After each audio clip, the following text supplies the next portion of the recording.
스가랴 1장 1절에서 6절 말씀입니다. 다리오 왕 제2년 8째 달에 여호와의 말씀이 이도의 손자 베랴기야의 아들 선지자 스가랴에게 임하니라. 이르시되 여호와가 너희의 조상들에게 심히 진노하였느니라. 그러므로 너는 그들에게 말하기를 만군의 여호와께서 이처럼 이르시되 너희는 내게로 돌아오라. 만군의 여호와의 말이니라. 그리하면 내가 너희에게로 돌아가리라. 만군의 여호와의 말이니라. 너희 조상들을 본받지 말라. 옛적 선지자들이 그들에게 외쳐 이르되 만군의 여호와께서 이같이 말씀하시기를 너희가 악한 길, 악한 행위를 떠나서 돌아오라 하셨다 하나 그들이 듣지 아니하고 내게 귀를 기울이지 아니하였느니라. 여호와의 말이니라. 너희 조상들이 어디 있느냐? 또 선지자들이 영원히 살겠느냐? 내가 나의 종 선지자들에게 명령한 내 말과 내 법도들이 어찌 너희 조상들에게 임하지 아니하였느냐? 그러므로 그들이 돌이켜 이르기를 만군의 여호와께서 우리 길대로 우리 행위대로 우리에게 행하시려고 뜻하신 것을 우리에게 행하셨도다 하였느니라. 오늘부터 저희가 스가랴를 나눕니다. 스가랴, 학개 스가랴, 그리고 말라기. 구약 성경의 마지막 세 책이죠. 이 세 책을 같이 구분합니다. 왜 그러느냐? 다름이 아니라 포로 생활에서 귀환 후에 적어진 하나님의 말씀이기 때문에 그렇습니다. 포로 생활 후 귀환 시대, 이스라엘이 바벨론에게 멸망했죠. 남유다 말입니다. 그런데 70년이 지나서 그들이 이제 회복되었는데 예루살렘으로 돌아왔는데 그 돌아온 후에 하나님이 이스라엘에게 주신 말씀을 기록한 새 책, 새 선지자, 그래서 귀한 시대의 선지자들이 이 세 사람이다 라고 하는 거예요. 학개 말라기 그리고 이 학개 스가랴 말라기 순서대로입니다. 가장 먼저 학개가 이 하나님 말씀을 선포했고 그리고 오늘 저희가 나누는 스가랴 그 이후에 말라기 이렇게 되어 있습니다. 말라기라 그러니까 우리가 무슨 기 그러면은 책이라고 생각하죠. 그래서 말라라는 사람이 쓴 책이냐라고 하는데 그게 아니라 선지자의 이름이 말라기입니다. 말라카이라고 하죠. 자, 우리가 기본적으로 이렇게 간단한 상식을 가지고 시작을 하는데요. 학개 그리고 스가랴 말라기 귀한 시대 포로에서 돌아왔을 때 적혀진 것이다 라고 했는데 학개와 스가랴는 같은 시대입니다. 근데 말라기는 조금 후입니다. 약 80년에서 100여 년 뒤에 쓰여진 책입니다. 앞에 두 책 학개와 그리고 이 스가랴는 언제냐? 수르바벨이 성전을 건축하던 시대에 적힌 책입니다.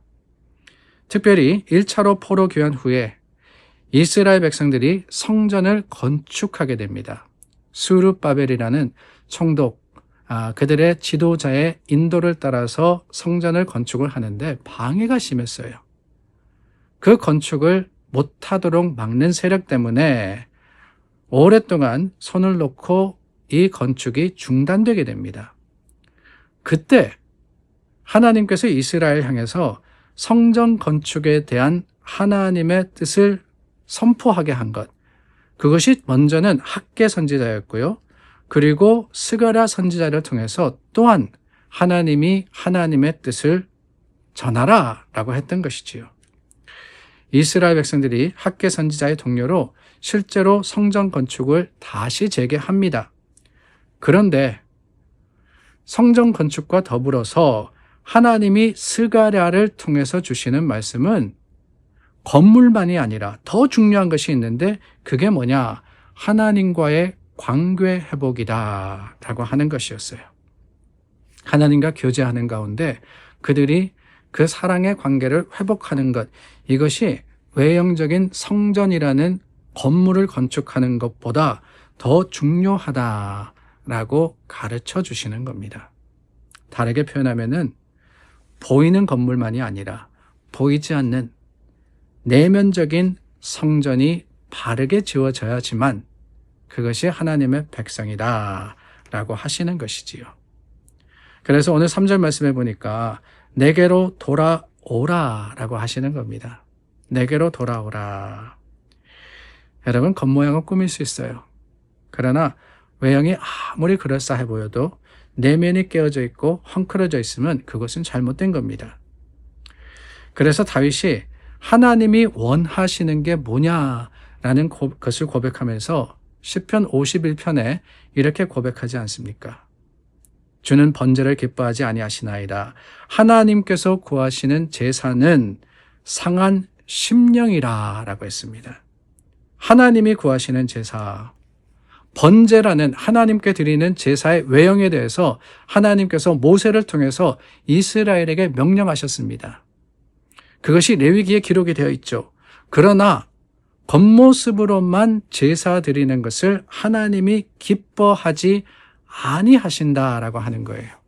아무리 많은 재물을 가지고 오고 아무리 이 말씀에 정확하게 하나도 틀리지 않게 다 한다 할지라도 하나님이 즐겨 받으시지 않을 수가 있는데 왜 그렇습니까?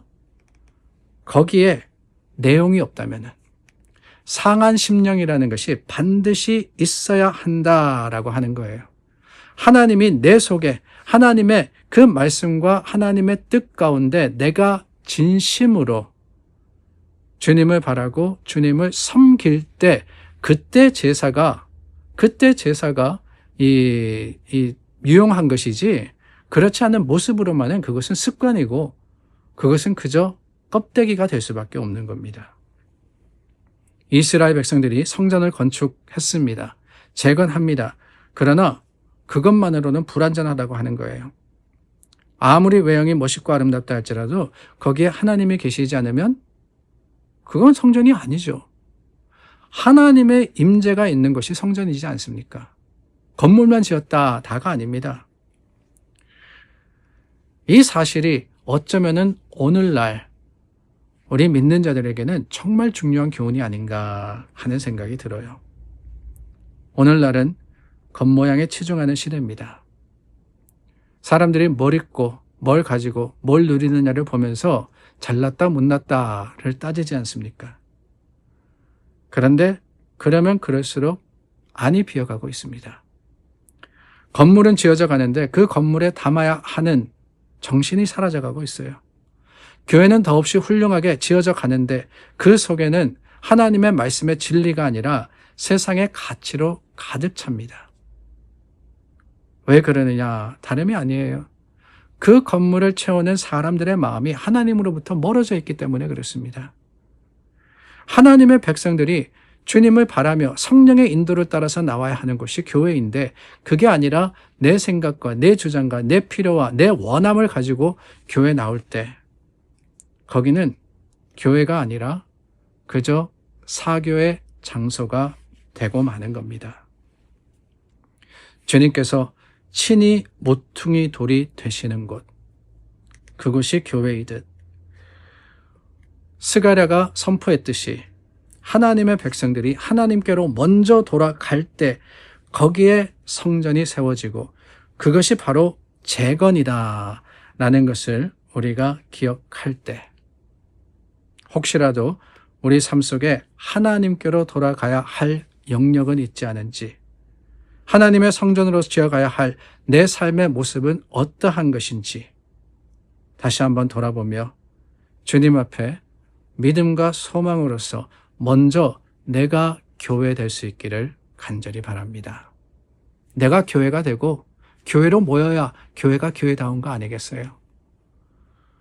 그저 겉모습만, 표면적으로만 신앙인이 아닌 신령과 진정으로 하나님 앞에 감사함으로 예배하는 참 예배자가 될 수 있기를 우리 주 예수님의 이름으로 간절히 소망합니다. 기도하겠습니다. 참 좋으신 하나님, 스가랴의 말씀을 통해서 다시 한번 깨닫습니다.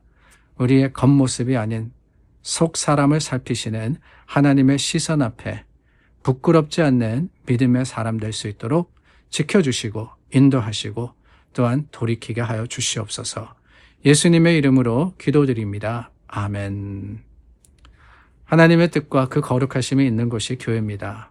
오늘 저와 여러분들이 어디에 있든지 그곳이 교회가 될 수 있기를 간절히 소망합니다.